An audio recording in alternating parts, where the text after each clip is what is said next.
Under the Radar, bringing movies and people together, one frame at a time.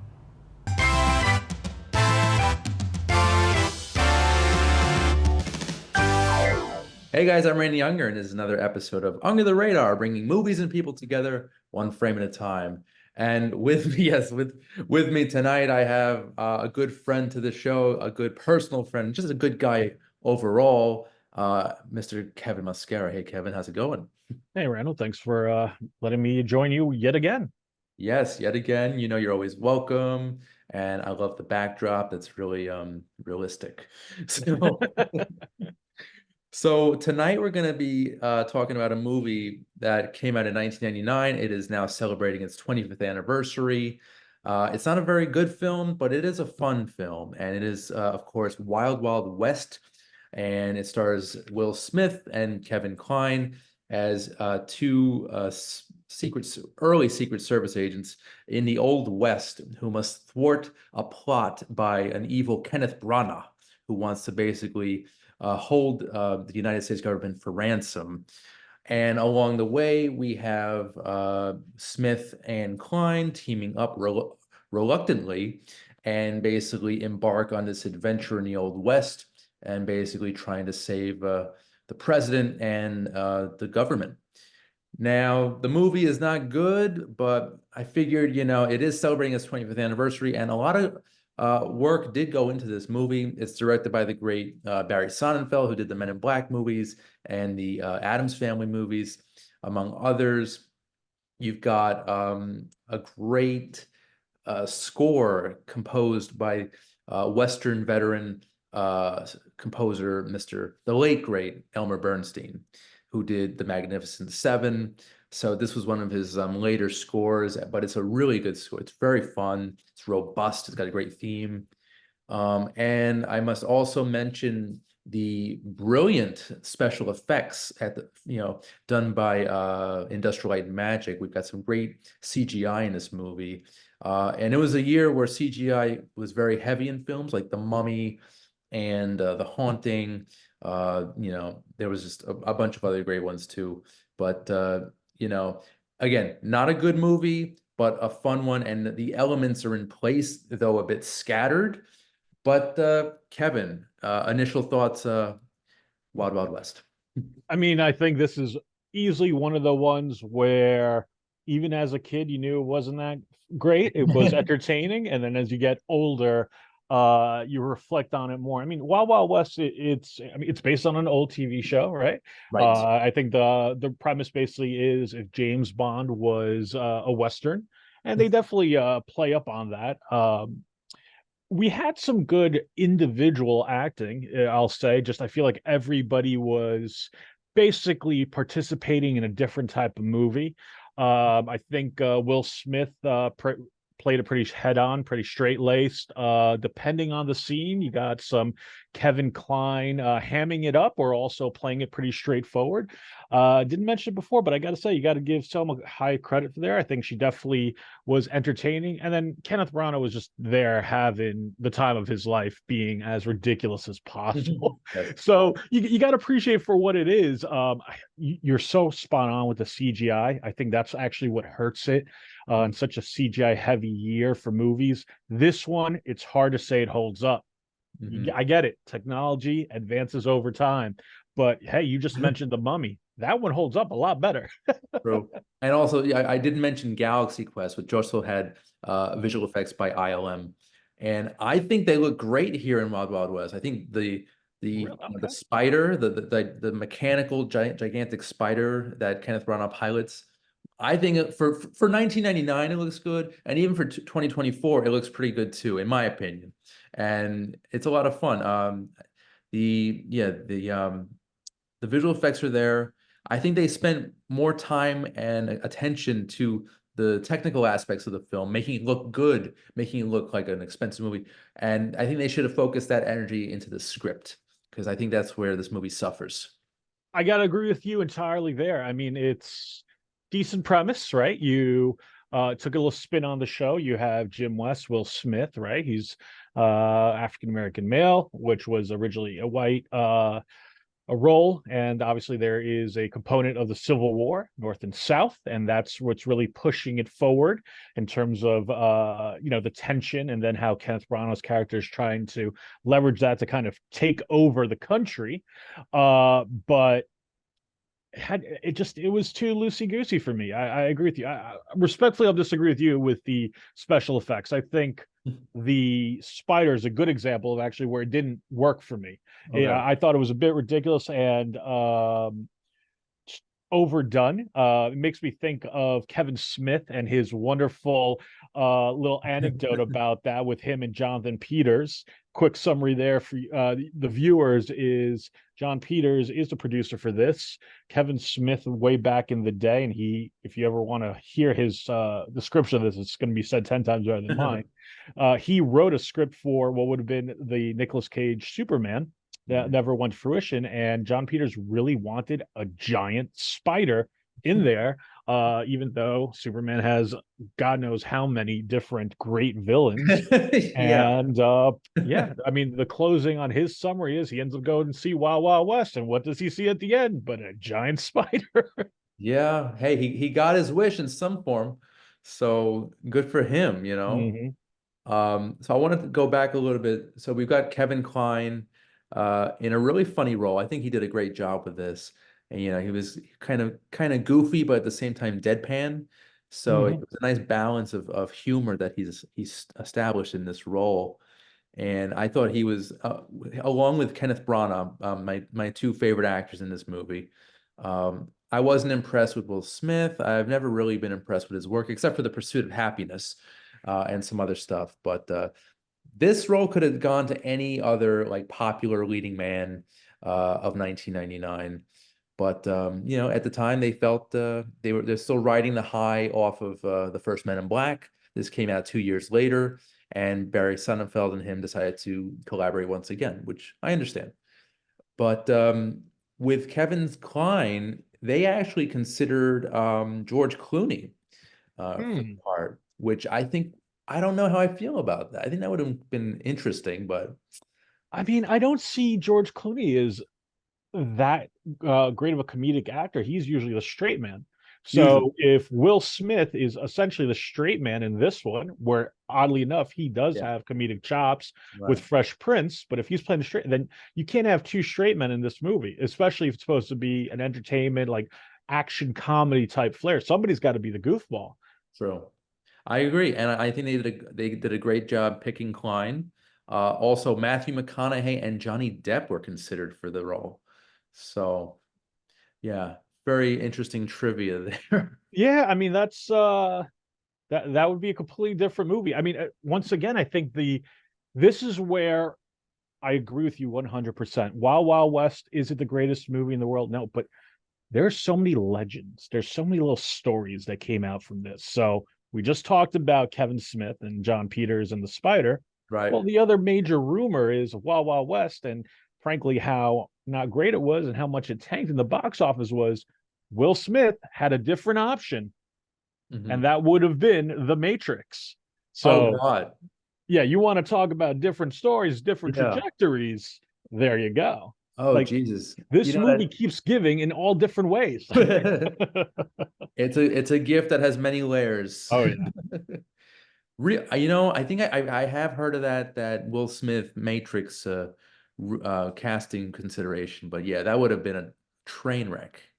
No pun intended, because this movie has a lot of train action. Um, Mhm. so another thing I wanted to mention was that back in 1999, when this movie came out, it came out around the same time as South Park, Bigger, Longer, and Uncut. And since I believe this was rated like PG or PG-13, I think PG, um, kids, teenagers specifically, I believe, would buy tickets to Wild Wild West and then sneak into South Park. And I don't blame them. I mean, that's a really smart tactic. To be honest with you, I don't think the studio cares. We know who's getting the money for it. So They don't care how they're making their money. Yeah. yes. So for the younger audience members in this is pre-assigned seating for movie theaters where Right, you could right. just show up. It was a totally different world. Oh yeah. Oh my God. But yeah, 1999 was an interesting year for film. Um, Well, the one thing I did want to mention, because you talked about music here, and I think this is Yeah, where you and I differ, but you got to give credit to credit's due. I am a Will Smith fan, or was. I know things a little shaky for him a little nowadays, we'll bit. say. The slap. Thank you But for clarifying. yeah, well, of course. One of the best things about being a fan of Will Smith back in the late 90s was you not only got a Will Smith movie, you would get a Will Smith song with the movie. And I will say, and I think most of America will agree with me, Wild Wild West, the song, 10 times better than the movie. You have Will Smith rapping, you have Drew Hill, Right. and just to give you a little clarity, Randall, because I know you're not as big on the pop music, Drew Hill has Mhm. Cisco. So this is Right. Cisco 1 year before Song the song, thong right? song. Yeah, Yeah. yeah, yeah. Okay. Excuse me. All right. I The know man knows some. what's I know a going little on. Yeah. bit. I know a little bit. And hey, that is one catchy song. So though I respect that you enjoy the score, I Love it. think the best thing Wild Wild West gave us was the song, the pop Yeah. song Wild Wild West. It was very popular during the time. I think it was on the Billboard, it was like at the top of the Billboard charts.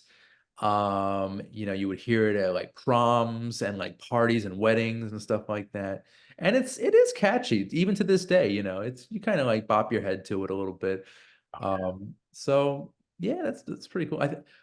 I don't think Smith has really done much in terms of songs in movies since then, right? Or I mean, he had the run with the Men in Black movies. He right. had this.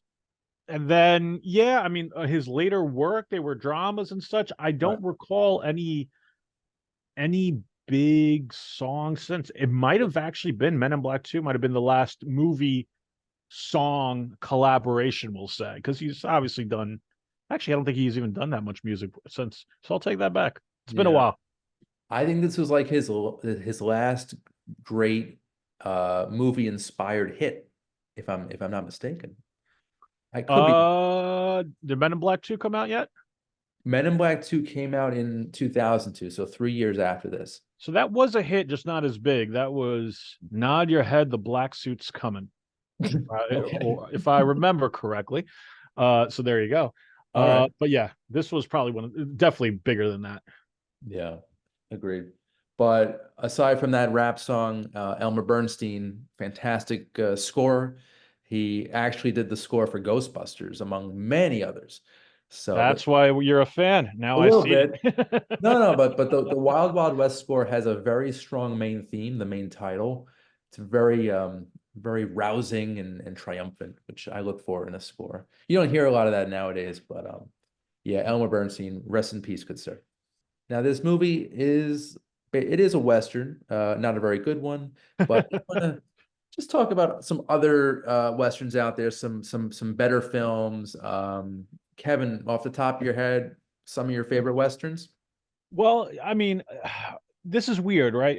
I will say I'm a fan of movies. I give you the credit for knowing the history of movies much more. So when I think of westerns, I think more modern. Yeah. Ones that just on top of my head, easiest one is probably Back to the Future 3, Western Okay. inspired there. Back to the Future being my favorite movie, so the connection. Yes, right there over your what left shoulder. No. There you go. I Yes. mean, other than that, though, I have to say, just even more recent, Django was great. Yeah, yeah. Quentin Tarantino there, and one that really sits near and dear to my heart as a child that people probably don't associate as a Western, even though West is in its name. Mm. Very underrated. I will die on that hill. Five Goes West. Five Goes West. Didn't think I Wow. was going to go that way, did you? No, I had no idea. Wow. You pulled that out. Yeah. But Yeah. that is a fine movie. I That is will. I will support that movie till the end. and I think in some ways better than the original American Tale. Um, Yeah.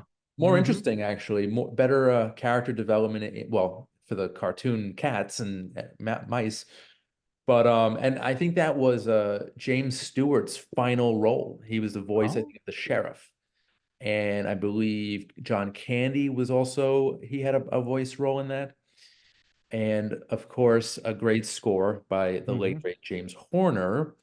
Uh, Westerns typically have good music, apparently. I don't know why. It's a very conducive environment for good music. I But can see that. Yeah. American Tail's good. Back to the Future 3, also very good. It's my least favorite of the trilogy, to be honest with you, but it's Most not a people. bad movie at all. No, it's a fun movie, and I Puts a think bow on everything. That's how you got to yeah, look yeah. at it. Yeah. Zemeckis did a great job wrapping everything up and telling a really strong story, which is kind of like the 1885 equivalent of the first movie. You know, trying to get back in Mm-hmm. time, trying to devise a plan of successfully traveling back to the present. So, and along the way, you got great production value. I mean, it looks great. It looks like it's set in 1885. So, I give the production design crew all the credit for that. Same with Wild Wild West. I think this movie looks pretty good. They shot this in somewhere out west. I forget where, but there are a couple of scenes where they filmed it like on a ranch and to make it look as authentic as possible. Well, authentic with quotes, right? Because they still moviefied it. That and we talked about this. There's obviously a steampunk vibe to it. Oh yeah. So it's Western with this modern twist. Hmm. It worked Yeah, for yeah, them. It did. I mean, for the story, it had to. Like, how else are you gonna have a giant spider? exactly. And I really love that. Like I know you and I, we're not very technical when it comes to like engineering or like especially with steam engines and this movie is very steampunk heavy. Mm-hmm. And the spider is, and a few of the other thing, you get the trains as well. They're all run by steam. And Mm-hmm. I'm going down a rabbit hole here with something I'm The not steam, steam, steam, steam. Hey, steam. Of course, steam. so Well, we yeah, want to talk about other things. Yes, the train was great. It had all yeah, these little gadgets within there, right? sure, If you sure. want to go more low tech, my personal favorite, just basically the name I still remember, oddly enough. I don't remember too much about that movie, though. I just Mm. saw it again recently, is The Impermeable, his Yes, bulletproof vest. And yes, it was a great plot device in the whole movie. But you mix that in there, you mix the giant robot, and then even the devices they had around their necks to right. The kill them with magnet. the magnets. I Yeah, mean, yeah, they found fun ways to make it somewhat realistic that this could exist in the West. yeah, yeah. No, they did a very very good job with the technology. Mhm. It seemed very believable. Um, it was just that Barry Sonnenfeld, the director, he really it's so obvious that he tried to like, extend that success of Men in Black, but just bring it to the Old West. And that, in my mind, it was kind of lazy, but at the same time, they're out here to make money, these studios. So it's a formula that works. But see, that's exactly where now when we talked about the casting, it doesn't make sense to me, right? We have a guy who had a success with Men in Black. Hmm. You had a buddy flick right there, right? I mean, Hmm. there was sci-fi, but it was still buddy. You had Tommy Lee Jones and Will Smith. Will Smith is a zany guy. Tommy Lee Jones is a straight-laced man. Right. Let's replicate that again in the West. Let's get one of the same actors in it, but flip his role entirely. Yeah. More of a reason why Will Smith should have been the crazy guy. Agreed. Yeah, I think if they flipped their roles, it would have been a little more interesting. Mm-hmm. However, I really think Klein sold it. I think he Oh did a yeah. great job. I think he was almost perfect in a way, and it was really nice to see him in a role like this. And Well, I know one of your favorite movies of his is, I think, one of his greater, more entertaining performances, A Fish Called Wanda. love He's that movie. brilliant. Yeah. Well, this is one of his best, but I think A Fish Called Wanda is his best. That along with maybe The Big Chill and In and Mm. Out. The man he has range. He could be very serious, but he's mostly comedic, kind of like sort of like sarcastic, almost self not I wouldn't say self-deprecating, but he's got a very dry sense of humor. And Oh yeah. I think this is one of his last great, I think is this might be his last like blockbuster if I'm not mistaken. Um but he would go on to later play Belle's daughter, Belle's father in the Beauty and the Beast live action thing. Oh, Yeah, yes. which Wow. it was an okay performance, but I don't know. I wasn't really totally invested in that movie as a whole, kind of like Wild Wild West. But yeah, that was I I'm not too invested in any of the Disney remakes with people. Yeah. I've yet to find a go. So that I will not blame Kevin Kline for that. The man, as you said, has range. He's got talent. He Mhm. can. He was one of the better parts of a mediocre film like Wild Wild West, as you're saying. So if he's mediocre in a movie, I'm not going to blame him still because he can usually elevate things. Agreed, agreed, agreed. And also, since we're on the topic of live action Disney remakes, Kenneth Branagh directed the 2015 Cinderella, which was actually out of all the live action remakes is currently my favorite. And by your expression, I don't think you saw it, I'm but trying. Well, no, well, the thing is, there's a lot of Cinderellas. That's okay. is that the one with Brandy? Was that the made-for-TV movie, or is this a theatrical No, no, this was release? later. This was later. I think that was a TV movie, if I'm not Yeah, that's mistaken. what I'm saying. Yeah, yeah, yeah. No, Wonderful no, World of Disney, one of those. this was in theaters. It was 2014 or 15, I think 15. And it starred Lily James as Cinderella. And Branagh directed it. And he comes from a Shakespearean background. Mm-hmm. He's directed numerous adaptations of Shakespeare's works. And he approached this Cinderella sort of like from the angle of like a Shakespearean play, and it looks beautiful. It's Lily James is perfect in it. It looks good, and yeah, not a lot of people give that Cinderella credit because it is really strong. I'm You gonna know, have to check this out. check Now it I'm out. legitimately curious right now. Yeah. Yeah, yeah. It's like it came in and out of theaters. No one really noticed it. But yeah, it's very good. Oh, as for me, some of my favorite Western, I'm going to go the modern route too. A movie that is loaded with great talent. It's from 1995 called The Quick and the Dead, and it is directed by Sam Raimi of all people.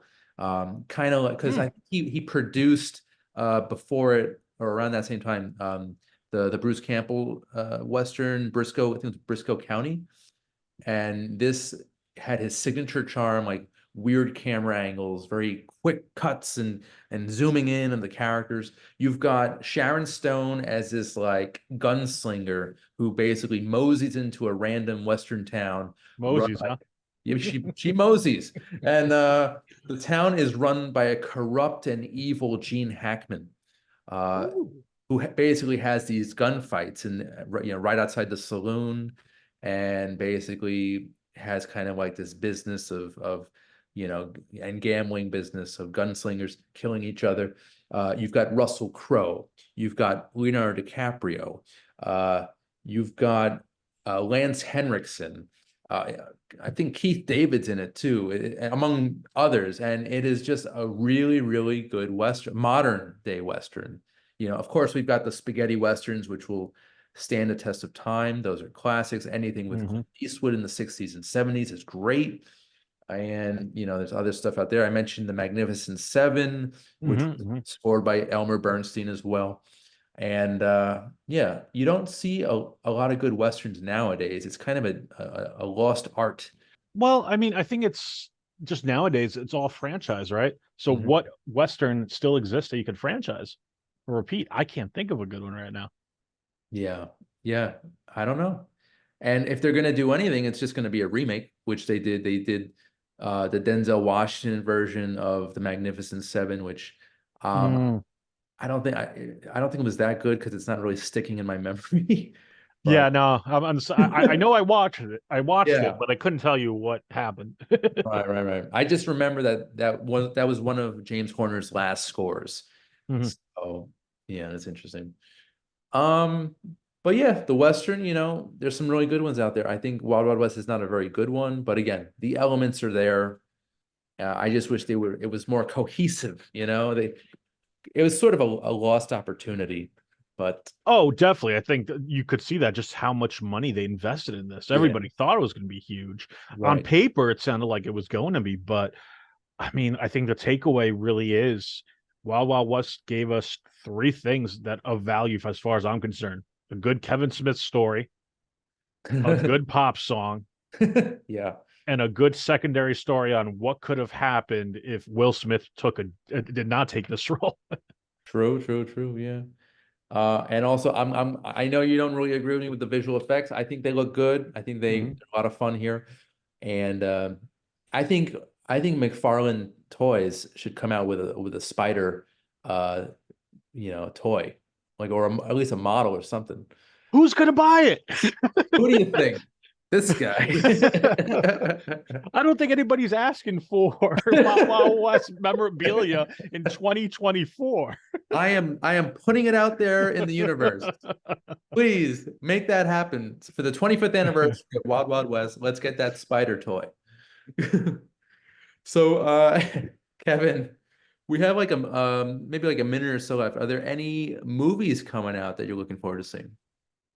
Yeah, actually, it's oh my God, I'm blanking out on it. It's coming out in a few weeks. It's well, actually, no, well, I'll say this: one that just it started premieres. I'm curious about the Bob Marley movie. I think that Mm, could be a fun biopic. sure. Just great music. I'll admit this is a very well-known, significant person in pop culture that I really Mm, don't know much about. So I'd love to know what how that movie goes. Yeah. fair enough, fair enough. Yeah. Yeah, there's a bunch of stuff that's coming out. Love Lies Bleeding. It's an upcoming thriller, which basically has Kristen Stewart, and who basically falls in love with this female bodybuilder, and I believe Kristen Stewart's father, played by Hmm. Ed Harris, is after them. He's like a really shady individual, and some kind of plot regarding money, and it looks very good. Going to probably review it on the show in a couple weeks. And I'm just getting ready for the Oscars. They're coming up in less than a month. That should be a fun time. I also Mhm. want to mention that last night I went to the Nighthawk Cinema in Williamsburg for a midnight screening of Big Trouble in Little China. And Kevin, are you familiar with that film? Yes, I am. I'm actually more curious about what that audience looked like. It was a full house. Yeah. Yeah, it was like mixed, really, young people, whatever. And I went with some friends, and it was a lot of fun. I love John Carpenter. He's one of maybe my top five favorite directors. And yeah, this was one of his more fun movies. Mhm. It wasn't horror, it wasn't sci-fi per se. It was more like martial arts, fantasy, adventure. And Kurt Russell was the lead. He was the hero of the story, and he was fantastic. It's from 1986. Those listening and watching, if you haven't seen Big Trouble in Little China, check it out. It's just a fun 80s adventure. And we are just about out of time here. Kevin, any plugs for you today, sir? Honestly, now I think if anybody's curious, check out that Kevin Smith rant on Wild Wild West. It's worth the time to watch. And I'm pretty sure they mentioned it. They actually made a full-fledged documentary about the whole story. I think it's called The Return of Superman Lives, or The Legacy of something regarding Mm. Superman Lives, the failed Nicolas Cage, Tim Burton Superman, which is pretty interesting. And yeah, I mean, we got to see the spider. It wasn't the way we wanted to see it, but we saw it. And John Peters, you got your wish, sir. If you want to see new episodes of Under the Radar on Manhattan Neighborhood Network, it's just every Monday at 11 a.m. Eastern, 8 a.m. Pacific on Manhattan Neighborhood Network. Also, you can listen to Under the Radar on SiriusXM through Slam Radio SXM, and that is every Thursday at 8 p.m. Eastern, 5 p.m. Pacific. So check that out. Kevin, I want to thank you so much. Thank you. You're awesome, and you're always welcome here. Of Always a pleasure. course. All right, guys. So that about does it. I'm Randy Younger. This has been Under the Radar, bringing movies and people together, one frame at a time. Take care. Under the Radar is brought to you by Magnitude Jewelry. Add a 2 to match your attitude. Patent pending interchange genuine gemstone and crystal EMF protection jewelry. For more information, please visit magnitudejewelry.com/gemgirl or call 718-268-6634.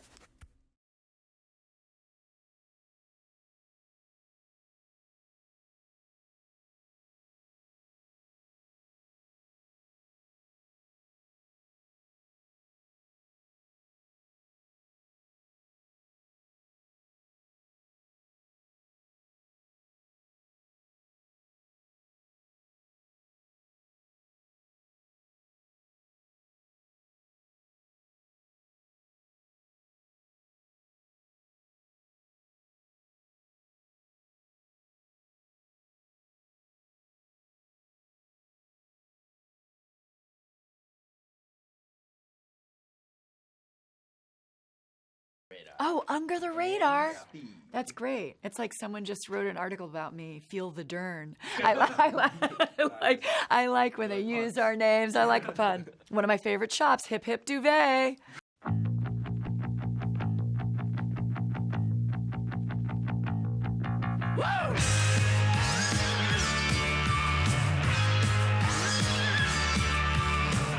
Hey guys, I'm Randy Unger with Unger the Radar. Thanks for joining me. Laura Dern with the new film Wilson. How are you today? I'm so great. We love this movie. It means a lot to us, and Woody and I are having so much fun talking to you about it. Great. What was it like working with Woody? Dream come true. Much like our characters, around the same time, 17, 20 years ago, we did a play together for the director Jim Brooks, and we just had the time of our lives together. And so now we have this reunion, and now we're just like glue.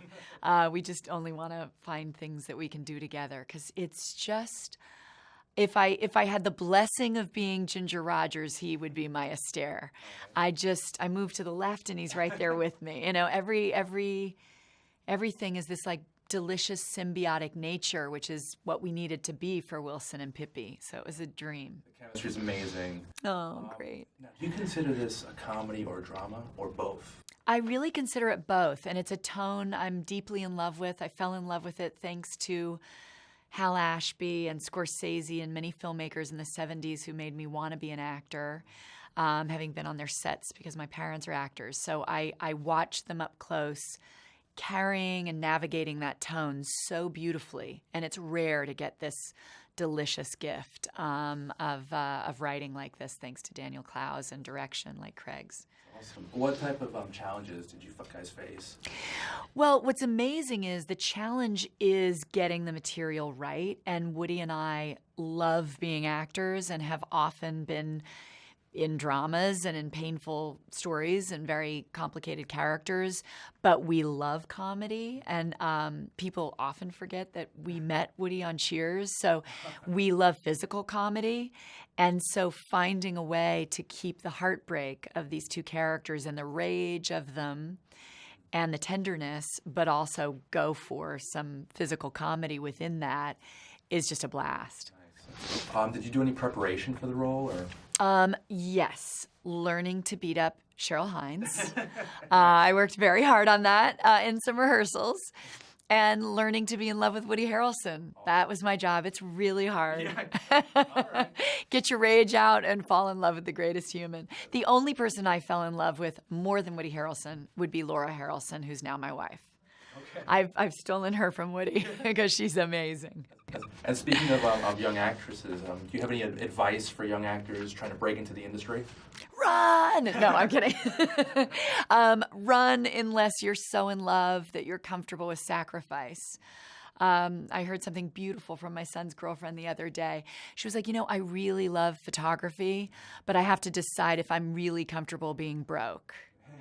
I was like, that's a great way to consider if you want your life to be the life of an artist. Right. And if you're lucky, that you get the blessing of, doing a play and loving your life and acting so great that if you're waiting tables or making money doing it, it's all good. But I got to cheat because I was raised by two actors and I watched all the ups and downs. So I was prepared in advance. Early in life. Yeah. That's awesome. Yeah. Well, thank you, Laura, for the time. Thank you. The film is amazing. Oh, thank you so much. Thanks for getting the word out. I think it's super special. It's Wilson, and I'm Randy Unger with Unger the Radar. Thanks so much, guys. Hey, guys, I'm Randy Unger with Unger the Radar, and with me today is Judy Greer. That's me. And Cheryl Hines. That's true. Of the new film Wilson. Hey, guys, thanks for Hi. coming. Thanks for coming. So this is great. Wow, it's a comedy duo right here. Yeah. Comedy duo. We've been called that. The dynamic duo. Oh, the dynamic we duo. prefer, I like that yeah. better. So how did you each get involved with the project? Me, I read the script. I begged to audition. I auditioned. I emailed friends that knew Craig Johnson, the director. I had them email Craig on my behalf, and then I got the part. Right, So it's a simple. kind of old-fashioned. Why are you laughing? I don't know because I'm not sure because I don't remember Oh, my because she has process. no idea. She No, I was in think a I met- fugue state and woke up in Minneapolis. It is weird. I think I was shooting something else. It was one of those moments. You've been in these moments because you've talked to me about it. But, where they fly you and then all of a sudden, you're like fist fighting with Laura Dern. I mean, I think I met Craig. Okay. But I'm not. I think I met Craig before the movie. But was your thing in L.A.? Yes. Okay. Yeah. I must have met him before the movie.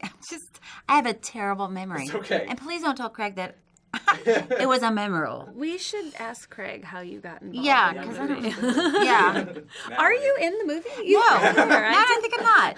Now that we were talking about it, What are you doing here? I just love press junkets. So back to comedy. You both have obviously done a lot of TV work. What is the secret to comedy, in your opinion? Oh, I can't wait to hear the secret. Oh, yeah. Well, it's to be very serious. Always be there. You know what? For me, anyway, I think it's finding the. It's not a funny answer, but the truth of what's going on and playing it. Okay. Honestly, playing it in a real way. Right. Yeah, Because I was gonna say, if the writing is good and then you have to play the truth of the moment, and that's what makes it funny. Yeah, just not thinking of it as a comedy. I have to be funny. I have Yeah. to say funny things. So I think that is when things get a little because what's truly funny is the truth. Mm-hmm. And so if you're playing, this is a comedy and I have to be funny, then I think it's it's not funny forever. It's only funny while you're watching it. Yeah. Does that make sense? It's only funny while you're watching it. Well, it's like a movie but if like it's on, this. if it's a movie and it's funny, then it could be funny forever because it goes on. But I'm saying it's the comedy sticks with you as you leave the theater. Oh, I see. As you go about your life and you remember moments. That's true. I think maybe I don't know. No, I think that's it's true. a tone thing. I get it. Yeah. I get it now that I you. hate myself right now. So I love the camaraderie right now. What was it like working together? We never saw each other once. Oh, Woody. Oh, Well, he is incredible. Yes, he is incredible. He has bright, shiny blue eyes. Yes, they're mesmerizing. They really are. Woody is a friend of mine in real life. Okay. Real life, we call it. RL. Or RL. What other famous people are you friends with, Cheryl? Do you want to know? I have such a long list. But it's funny because in Wilson we do not like each other. Right. I mean, I specifically like him less than he likes me. So it's kind of fun to, open the door and It's just true acting right there. loathe him. Yeah. Yes. True acting. Oh, you're so good in that scene. My God. It's just it's amazing. Oh my God! We were watching it last night. It was weird how much the audience hates my character. Yeah. And it just gets worse. I could feel it coming down on my. It's a love-hate relation. I don't know. I think. It might be a hate. Yeah. Okay. Well, I liked it. Thank you. So yeah, you both have done TV and film. Do you prefer one to the other, or do you like them both the same? I think they're kind of the same for me. Yeah, I don't know. We were talking about this before. Yeah, It's they're so different. They're so different. Right. One goes on for years and you're seeing the same people, and if you love those people, then every day is amazing and great. Right. Yeah. And you get to stay with them for a while. But films, I love everybody in this film, but I don't get to see them every day. Well, I won't see everybody Yeah, again. movies are like summer camp. Yeah. Everything TV just is like high disappears. school. Right. Well, that's until Wilson 2 comes out. Then. Yes, exactly. Hopefully. Well, guys, this has been Under the Radar. I'm your host, Randy Unger. Thanks for joining. Well, great. Hi, Randy. Hi, Matthew. How are you today? Good. Yourself? I'm good. Thank you for taking the time today. Good. All Thanks. right. Did you have the chance to watch the film? I did. I watched it last night. It was really, really good. I enjoyed it a lot. Oh, sweet, man. Really appreciate it. Yeah. Means So, a lot. How did the project come about originally? The original idea was actually, it was an untrue event. Me and some friends a couple of years ago, we saw a meteorite coming down back up north in Montreal, where I'm from.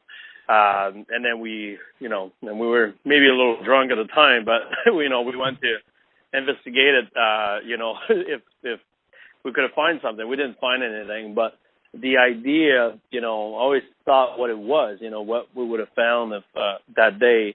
So that was the original idea, that that curiosity of what it was. And then the conceptual idea about the way I integrated camera inside my prosthetic eye was actually because it wasn't the first draft when we wrote the script, but when we did the budget and the schedule on it, we realized that we had 13 days to shoot the film with the money that we had. So I needed to find a technical way, to shoot this film. So, we know we found, we couldn't use crane or camera angle and all that.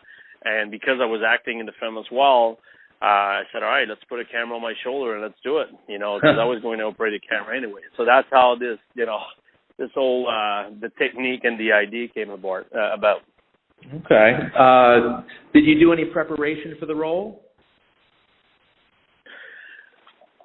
Not really.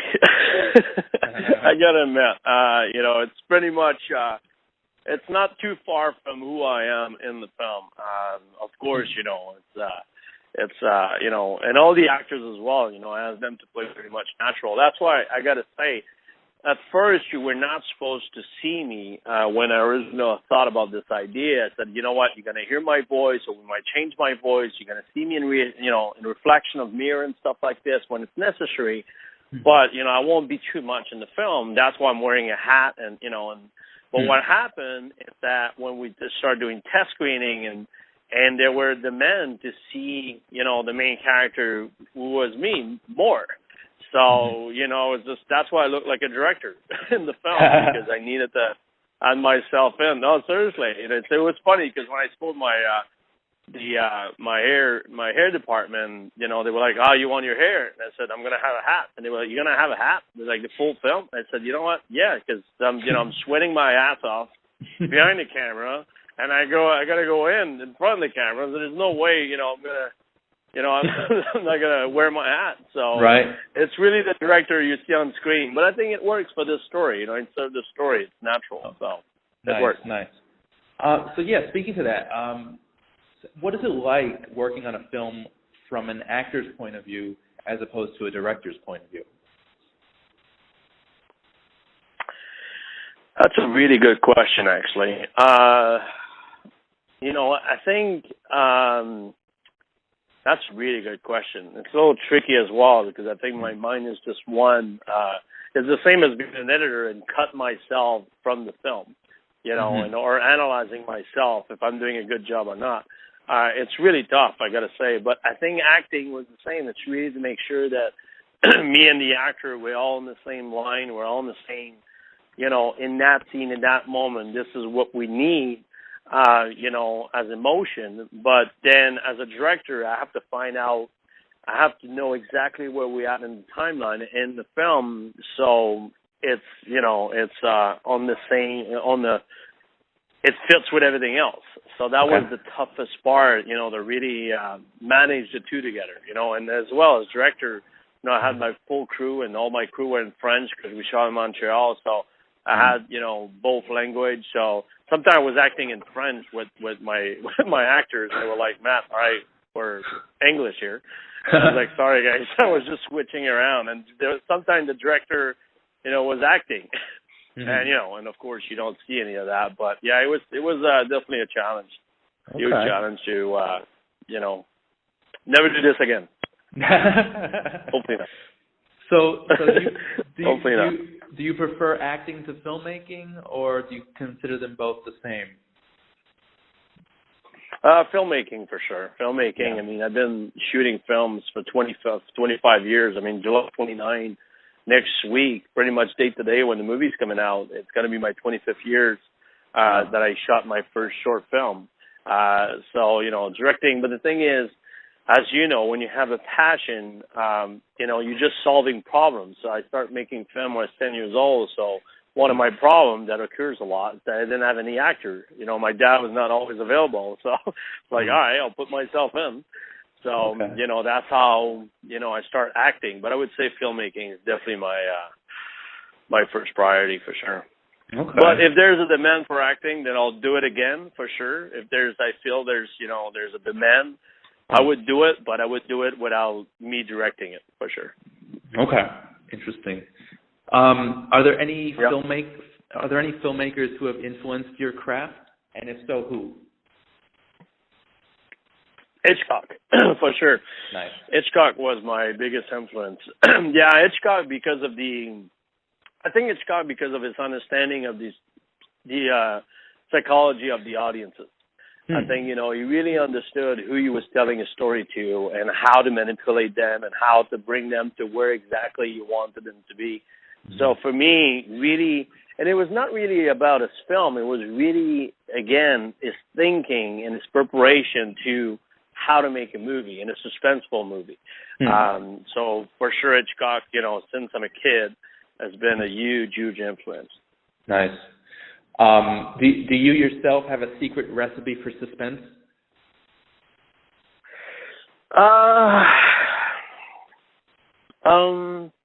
Yeah. I think more, yes and no, but I would say that more the horror is in the mind of the audience, better it is, because there's no better, what you have in mind is way more scary than what you can put on the screen. That's my thinking. So always don't put too much on the screen, but really let them think. And more they think, more they will imagine their, whatever they want with their conception of life or their, whatever, their baggage that they have when they sit down in front of the screen. And what they're thinking is way more scary. So don't put too much on the screen. Let them think. Okay, I like that. Are there any film genres that you haven't worked in that you'd want to in the future? Yeah, for sure. Yeah, my next film is a drama. Drama, and I got action thriller. So I'll navigate through. I'm really attracted by good story. So when I see a good story and I think about a good story and I just want to do it and I just want to put it there, as a filmmaker, it's I think at mid-30s and 40s, this is where you really, if you're still doing this and you really want to perfect your craft, this is where it happens. So yeah, definitely. But I'm not done with suspense genre. Definitely not. But I won't use the technique I use. But a really pure suspense genre with camera and angle and really normal editing and not linear. All right, so final question. What do you hope audiences take away from this film? First, I'll scare the crap out of them. That's what you try to do for that kind of genre. That's nice. The first thing. But hopefully, because of the emotion I put in there, I think they will see something different about this genre. Look, it's going to be a hit or miss. They're going to love it or they're going to hate it. But hopefully, when they get out and after watching the film, they'll see that they felt something, right? There's an emotion more than just being scared and having fear. So hopefully that's what I hope that the audience will have. Okay. And the movie definitely scared the crap out of me, so mission accomplished, sir. That's good. Perfect. I love it. That's good. So I have one of you. That's good. Hey, thanks. Appreciate it, Randy. Thanks so much, Matthew. This has been Under the Radar. Thanks for your time. Okay, guys, I'm Randy Younger, and this is Under the Radar. And with me today is Lewis McDougall, star of the new hit film, A Monster Calls. Hey, Lewis, how are you? I'm doing very well. How are you? Good, good. Nice to see you. Thanks for taking the time. No problem. You were incredible, by the way. It's a great performance. Thanks. How did you get involved in acting? It all really started for me. I did a drama group. Started a drama group when I was about 9 or 10 with my friends. It was a fun thing. It wasn't anything serious, to be honest. And then I went along to one day. They were doing an open casting for the first film I did, Pan. So yeah, I ended up getting that role, and through that I got an agent, and yeah, it all sort of came from that, really. Yeah. That's incredible. So what did you think of the novel? Did you read it beforehand? Before I got involved with the film, I hadn't actually read the book, but as soon as I got asked to audition, I did immediately go, I sought it out and read it. So that was really the first time I saw what a beautiful story it was, and really attracted me to the film. Nice. So you're very young, obviously. Yeah. Are there any actors who have influenced your work? Well, I suppose, I guess a lot of like what influences me, I might not even be conscious of. When I watch films, it really depends on what type of films I watch. I pick things up, and I suppose. But I've also think I've learned so much from getting the opportunity to work with people like Sigourney Weaver, Liam Neeson, Felicity Jones, the amazing cast, and I've learned so much from getting to work with the director J.A. Bayona as well. So yeah, I definitely think that people that really have influenced me are the people that I've had the opportunity to work with. Interesting. Yeah. That's great. Yeah, this is a very unique film. It's very adventurous, very dark. Was it difficult to get into character because they're very dark themes? Yeah, as you said, it's extremely dark themes that are explored in the film, and when I first was offered the part, when I found out I got the part, I was obviously very excited but nervous. Right. For that reason, the fact that there was a slight doubt in me, would I be able to do this? But at the same time, I was also confident in my own abilities to be able to do it. I think a lot of it goes down to the amazing script that Patrick Ness wrote. Right. A lot of it did come from that. And something that J. Bayona, the director, did was his use of music on the set was was extremely helpful. He would use different music, and it would vary depending on what type of scene we were doing. That really helped in terms of getting me into the zone and getting the emotions out. And actually, something with that as well, the great thing about the use of music is that it's not just me getting into that place, it's the whole crew, because it's getting played to everybody. They're also there with me, so that just shows you what a collective effort it was in making this film. Now you're saying that they played the music while you were filming? No, it would be before the scene to get me in, and then they would. Are you talking about the score or other songs? Oh, it would be multiple songs depending on what type of scene we were doing. Interesting. The genres would vary. If we were doing a scene and we needed to be, with the bullies, for example, if we needed to be, hyped up, I suppose he would play something that would do that. It would really vary. Okay. Are you big on music? I do enjoy music. Not any particular genre, just whatever takes my fancy at the time. Yeah. What were some of the challenges during filming? One of the main challenges is really the obvious one, the fact that with the scenes with Connor and the monster, there's not Liam wasn't on set there. I was acting with usually a recording of him, or well, quite a lot of the time it was either the acting coach reading the lines, because obviously no matter how amazing the actor is, it's hard to act with a recording because you have, in terms of timings and stuff like that. But what they did was they made a full-size replica of the monster's face and hands and feet. So what you see when you see me leaning up against the monster or the tree, it's something real. It's not something to react to. Yeah, exactly. Yeah. That was really helpful. It allowed me to visualize what this monster was going to look like. That's very cool. And you've worked with visual effects before in Pan. So how does this film experience compare to that film? Pan and A Monster Calls are two very different films. Right. Pan, I had a relatively small part, whereas A Monster Calls, I'm the lead. So, there's that, and also I think A Monster Calls contains some very important life lessons. Yeah. Through it's a little deeper. It's a lot deeper. Yeah. Right. Yeah. Safe to say that it is a lot deeper, and the monster tells Connor these amazing fables, these tales that all contain different lessons about life and the troubles. It's awesome. Do you ever dream about monsters or fantastical creatures? I suppose maybe more when I was younger. Right. I dream about monsters. I think every kid did. Dream about the monster that's hiding underneath your bed, that sort of thing. And I definitely think it's healthy sometimes to have your own monsters. I think monster doesn't always mean a bad thing. A monster doesn't have to be scary. A monster can be helpful and help you through your troubles like you see the monster in Connor do. And guide you. Yeah, exactly. Yeah. So you've got Sigourney Weaver, you've got Liam Neeson, two of the biggest names in the business. Are there any other names out there, any other actors that you hope to work with in the future? I suppose I don't really look at look at that, I mean, I'm extremely fortunate to have had the opportunity to work with people like Liam Neeson and Sigourney Weaver, but I don't really want to say, oh, I want to work with this person or not. I mean, I just take every day as it comes and see what happens, and I'm sure I'll get to work with some amazing actors, and well, hope I will anyway. Always hope, never expect, you know, and yeah.